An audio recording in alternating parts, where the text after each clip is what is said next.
all through the passing DVDs that I've really seen, we always are ending up in this leg drag position, okay? It's not really even a leg drag position anymore. It's just a point of control at this point. It's just a control point where we're here and we have a pin down, okay? I always like to end up in this position because it's so powerful. All right, so there's a submission opportunity here that I hit all the time, and it's another Ezekiel. So because his hips are turned this way and I have my shin pressed down and I'm about to pass, most of the time people would rather give their back and take their chances with your hooks than just let you pass and get the 3 points, and then they really have to fight to get out. But a lot of times you can turn away, initiate a scramble, and escape, and the person will only get an advantage from almost past your guard. So most of the time, in competition at least, people will try and bail and go turn away while you try and take their back. So this is a situation for when someone does that. I'm going to pass. He starts to go and bail and turn away. Okay? Let's turn this way so you can see. I'm about to pass. He starts to bail and turn away. This hand that's on this lapel here is just going to shoot straight up past his neck, under his arm, and past his neck. This way. Here. Okay? Just like I was going for a head and arm choke.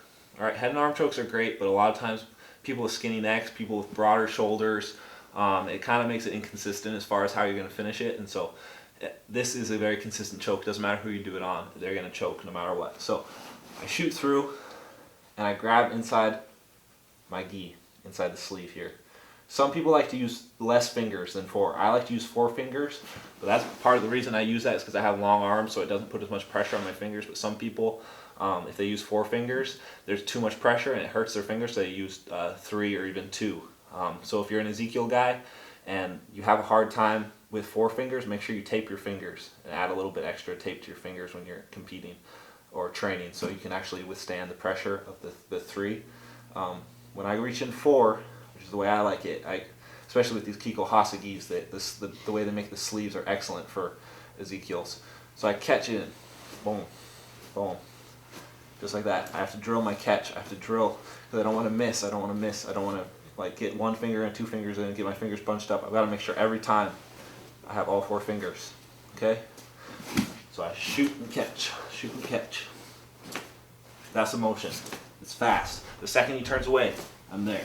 Okay? Once I have the fingers in, like this, I'm not looking to take the back, I'm looking to take sort of a side angle on his back. I'm not trying to throw my hooks in really. So I have this, I'm going to immediately start throwing the hand over the head, and I'm going to sit up.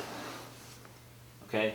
Now there's already pressure on the left side of his neck because of the way I sit up. If I can, I would like to throw this hook in. It's not absolutely necessary at this point.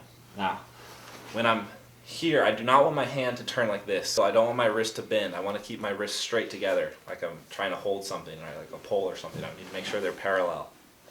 If I bend my wrist, it takes away from the pressure because now there's a flexibility in my wrist here, and all that flexibility is absorbing the force of the choke and taking it off of his neck, okay? So I want to make sure my wrist is sideways and I'm choking him with the blade of my wrist, okay? It's very important. So when I reach through, I'm trying to do that as much as possible, turning my wrist in, okay, making sure this choke is really tight. Okay, I've cut the angle. Now this hand just comes straight down onto his neck, and I extend to finish. Just like that. Now, even if he starts to reach up and defend or try and peel my hand off or whatever it is, it's not really a problem because even if I don't get my hand onto his neck, his shoulder is still choking on the other side if I pull him in tight enough. Okay, same concept as the Bravo. That's another reason Ezekiel is so effective because not only I can choke him with my hand, but I can also choke him with his shoulder, even if he defends my hand. Okay, even if my hand is on his head, I can still get the pressure to finish it. Boom. So that motion, whenever someone turns away, it doesn't matter. If, however, I pass, I come here, I go knee on belly, he turns away, we're immediately there. Pulling back into this side position to finish the choke. So one time slow, I'm just going to go X pass and then turn away.